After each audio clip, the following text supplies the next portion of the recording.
Jumpa lagi, Ibu, Bapak, dan kakak-kakak sekalian dimanapun saja berada yang selalu mengikuti obrolan saya di ruang dunia maya. Kali ini saya mengangkat arsip lama saya setelah saya ulik di mana-mana ternyata terselip di beberapa ruang file arsip saya.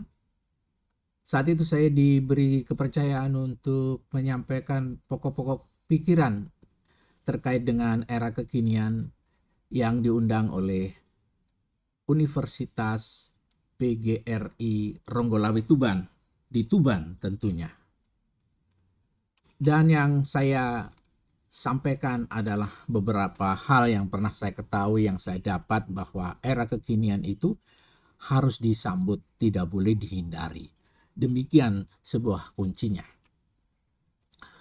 Kata kunci adalah bagaimana kita siap, memiliki kesiapan di dalam menggapai itu, menggapai di era kekinian. Dan sebenarnya era kekinian itu kita kenal kemarin dengan Society 5.0.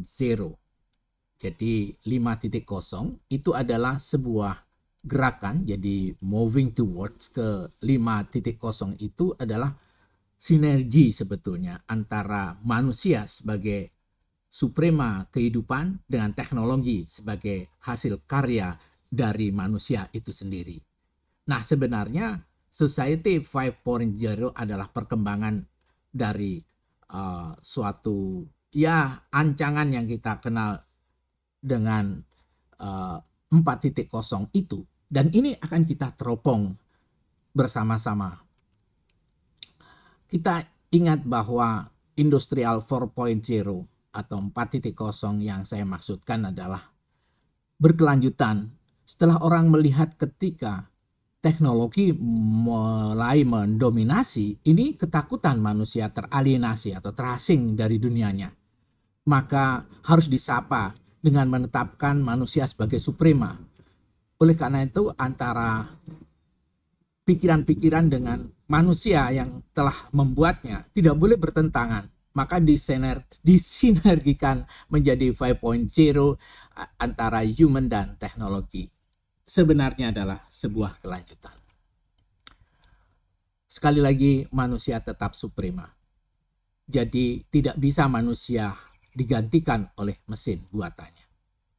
Bukankah seorang guru akan memberikan suatu reinforcement, penguatan pada siswanya? Tidak boleh dan tidak bisa diganti robot yang tidak punya kasih sayang di relung hatinya.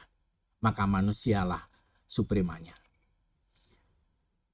Memang dunia yang kita sebut Industrial 4.0 yang berlanjut dengan Society 5.0 itu mengundang goda. Orang menyebutkan sebagai disruption atau disrupsi. Ada istilah VUCA, ada volatile, kemudian uncertainty, complexity, dan ambiguity. Dunia penuh dengan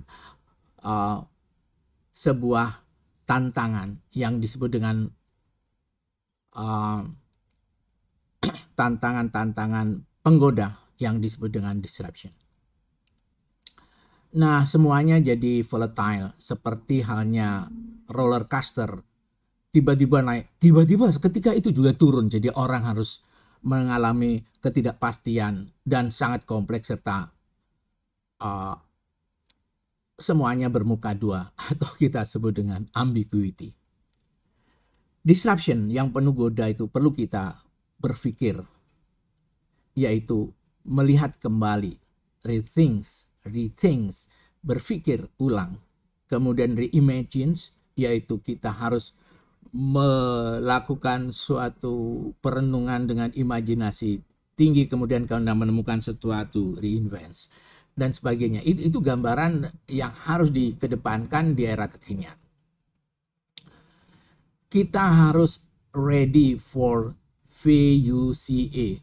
Volatility membuat orang jadi rapuh, uncertainty, ketidakpastian, complexity, semuanya menjadi saling terkait, dan ambiguity, kadang kita melihat sesuatu itu mempunyai suatu beyond atau sisi-sisi yang bagus, sisi-sisi yang jelek secara bersamaan. Inilah menuntut kita menjadi seorang yang cermat melihatnya.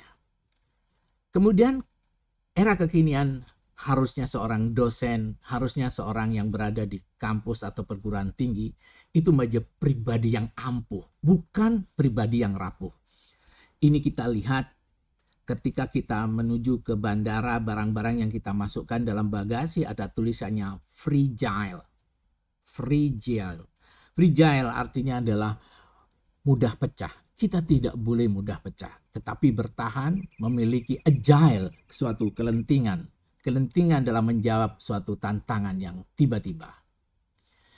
Kata orang, sekarang kita bukan lagi berenang di kolam renang yang ada di rumah kita, yang tidak ada tantangannya, semuanya kita desain serba ergonomi dan mudah kita gunakan dan sangat bersih dan lain-lain.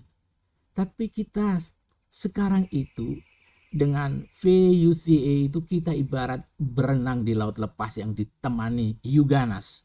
Sehingga tiba-tiba kita harus menghadapi tantangan yang tidak begitu mudah dan sangat mengerikan. Inilah di era kekinian kita harus mampu mensiasati gelombang-gelombang baru yang datang bersama kemajuan.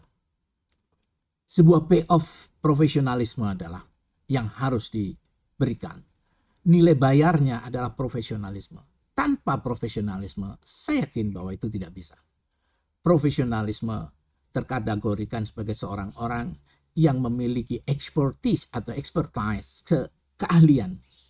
Tentu keahlian seorang dosen adalah tidak hanya menyampaikan materi saja yang dikuasai dengan teaching method yang berlebih-lebihan, tidak itu saja.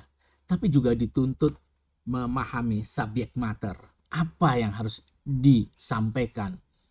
Ini jadi dua gabungan, teaching methodnya, kemudian juga subject materinya dikuasai. Itu adalah sebuah payoff profesionalisme. Tapi tidak itu saja, tanggung jawab pun harus ada. Jadi ada expertise, kemudian ada responsibility, tanggung jawab profesional. Kemudian harus ada nilai kesejawatan yang dibangun atau corporateness. Suatu misal PGRI, Persatuan Guru Republik Indonesia adalah wadah kita untuk membangun corporateness atau membangun kesejawatan. Di PGRI kita gunakan sebagai wadah untuk saling tukar pikiran, share of value, berbagi nilai-nilai, share of responsibility, berbagi tanggung jawab, share of teknologi, berbagi kemampuan teknologi, share of skill, berbagi tentang bagaimana kita memiliki piranti-piranti hidup yang kita sebut dengan skill. Kemudian juga berbagi informasi yang baru, new information. Ini PGRI harus kita daya gunakan.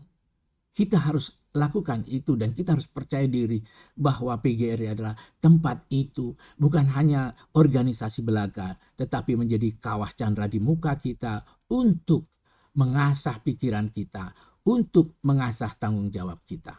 Penuhilah dengan payoff kita profesionalisme. Nah, tentu kita dihadapkan pada permasalahan ini. Di era ini kita harus memberikan nilai kesejahteraan, prosperity. Karena prosperity atau kesejahteraan akan berdampak pada profesionalisasi. Hadirnya profesional itu apabila kita bersama-sama ibarat mata uang yang satu menjaga prosperity atau kesejahteraan. Sisi lain harus menjaga security sehingga profesionalisme dapat dilakukan. Kata akhir, kesejahteraan hanya direbut dengan laku profesional. Artinya bahwa kita tidak bisa, saudara-saudaraku, akan berlaku sejahtera tanpa adanya profesionalisasi atau profesi yang kita tekuni, profesi yang kita jadikan sebagai senjata di dalam menerapkan praktek-praktek kerja kita. Kata akhirnya, sejahtera hanya direbut dengan profesionalisme yang tinggi. Kita uji sekarang, Google tidak pernah menipu kita. Google akan memberikan terang benderang Google akan mengungkap ketersembunyian kita, siapakah diri kita sebenarnya. Untuk menguji profesionalisme, cukup tulis nama Anda di Google. Berapa laman yang terbuka? Berapa banyak laman yang mencatat prestasi kita? Berapa laman yang menunjukkan kegiatan kita, aktivitas kita, bagaimana sentuhan sosial kita? Hanya menuliskan nama di Google akan muncul laman-laman itu. Investasilah kawan-kawanku, saudara-saudaraku, kakak-kakak sekalian dengan kegiatan yang baik. Karena apa? Dunia maya mencatat kita, kendati pun kita tidak menyuruhnya. Terima kasih saudara-saudaraku yang berbahagia di Universitas PGRI Tuban. Mudah-mudahan ini menjadi suatu pikiran-pikiran ke depan dan kita akan menjadi lebih baik di masa yang akan datang. Terima kasih, sampai jumpa di circle berikutnya.